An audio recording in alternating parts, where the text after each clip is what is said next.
দেখি তিনি কি করেছিলেন। ওই কাজী সাহেবের কথা মতো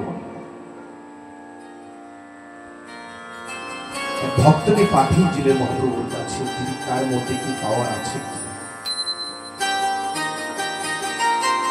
তখন মহাপ্রভুর সম্মুখে যখন দাঁড়িয়েছে, সঙ্গে সঙ্গে প্রভু বুঝতে পেরেছে, যাও তোমার এই মনের জায়গা সেদিন পরিষ্কার হয়ে যাবে, তুমি যেদিন তুমি অনুরাগী কৃষ্ণ ভজন করতে পারবে, চলে যাবে। তার মনের কথাগুলো সব বলে দিলে। কারণ কি জানো, এই জগতে কৃষ্ণ ভক্ত তাদেরই বলবে যারা পরশ মনে নেয়। তিলক নিলে, দীক্ষা নিলে, গলায় তুলসী মালা নিলে, বেশ নিলে বৈষ্ণব হওয়া যায়, কৃষ্ণ ভক্ত হওয়া যায় না। কারণ কি জানো, ভক্ত হতে গেলে আমরা কি বলে আখ্যায়িত করি, আমরা কৃষ্ণ ভক্ত। অথচ কৃষ্ণের, ভগবান শ্রীকৃষ্ণের যে গুণগুলো আছে, সেই গুণগুলো আমাদের মধ্যে প্রবেশ না করে, আমরা কৃষ্ণ ভক্ত কি করে হব? আমরা বৈষ্ণব হয়েছি, বৈষ্ণব ভক্ত, বৈষ্ণবের যে গুণগুলো, সেই গুণগুলো যদি আমাদের মধ্যে প্রবেশ না করে, আমরা কি করে বৈষ্ণব হব? কিন্তু আজকে এমন একটা জায়গায় কৃষ্ণ ভক্তের কাছে যদি কোনো দুরাচারী ব্যক্তি যদি আসে, ওই কৃষ্ণ ভক্তে তার গুণের প্রভাবে, তার পরশে সেই ব্যভিচারী ব্যক্তি ও দুরাচারী ব্যক্তি তিনি কৃষ্ণ ভক্ত হয়ে যাবে। কোথায় দেখেছি? যখন বুদ্ধিমন্ত খা পাঠালে লক্ষ্য হীরাকে দিয়ে কার কাছে? হরিদাস ঠাকুরের কাছে। আচ্ছা ভুল বলছি? হরিদাসের কাছে গিয়ে হরিদাস ঠাকুর বেনা বলে তিনি জঙ্গলের মধ্যে বসে হরিনাম করছেন, কৃষ্ণ নাম করছে, তন্ম হয়ে চিন্তা করছে।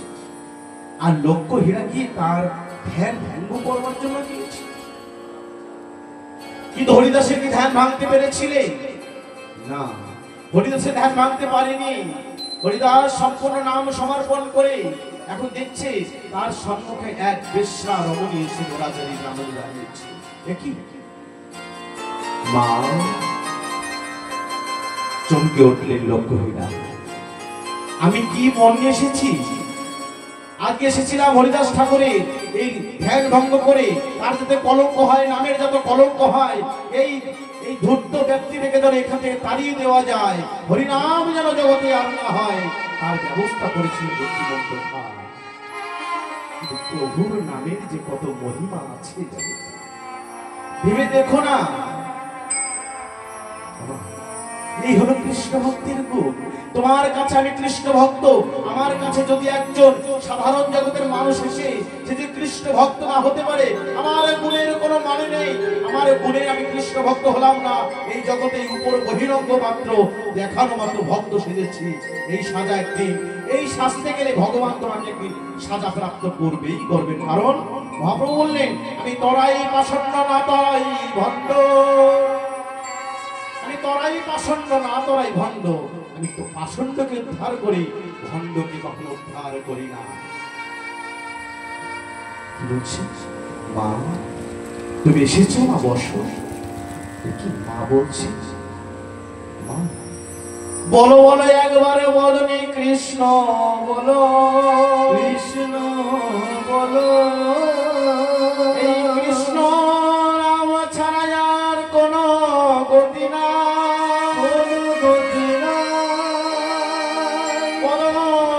ভরে তুমি কৃষ্ণ নাম করো, কৃষ্ণ নাম করো।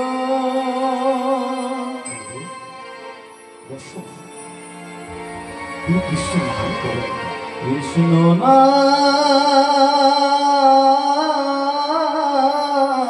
আহারে গৌর হরি করো।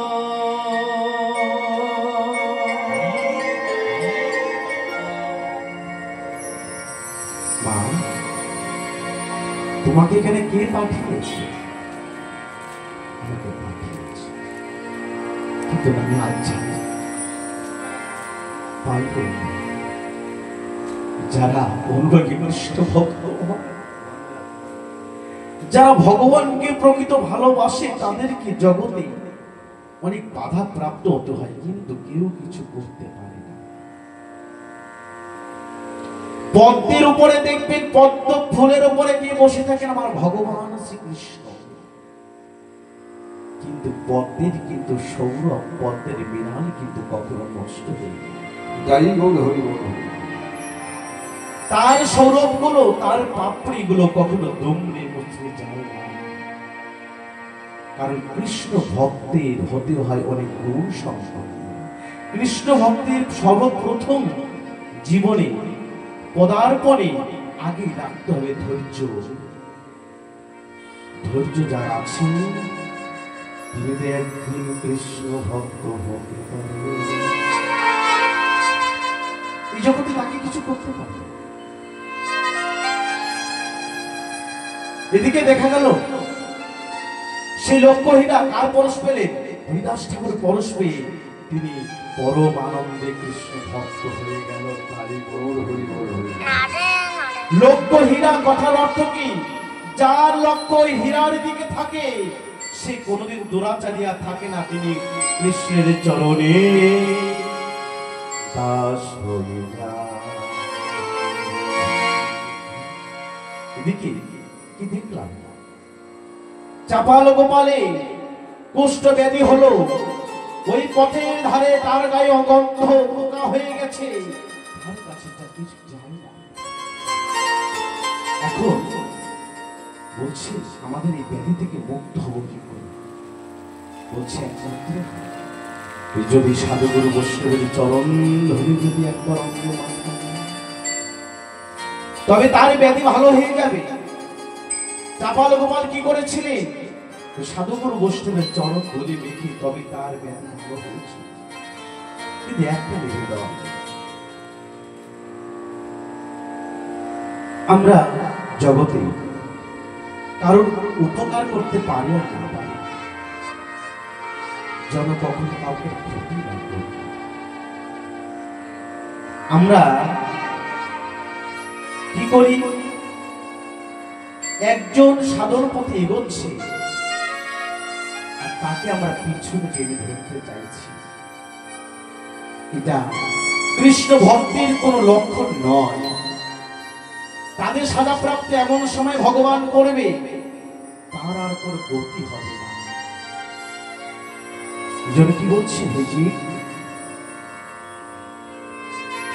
সাধন করো, ভজন করো, কারণ এই সংসার জগৎ থেকে একদিন আমাদের চলে যেতে হবে। তার জগৎ থেকে যখন আমরা চলে যাব, কিন্তু জগতে কি দিয়ে গেলাম?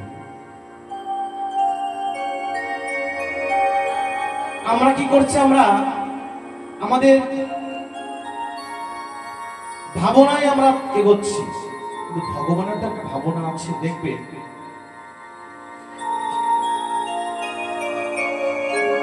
আমরা বিভিন্ন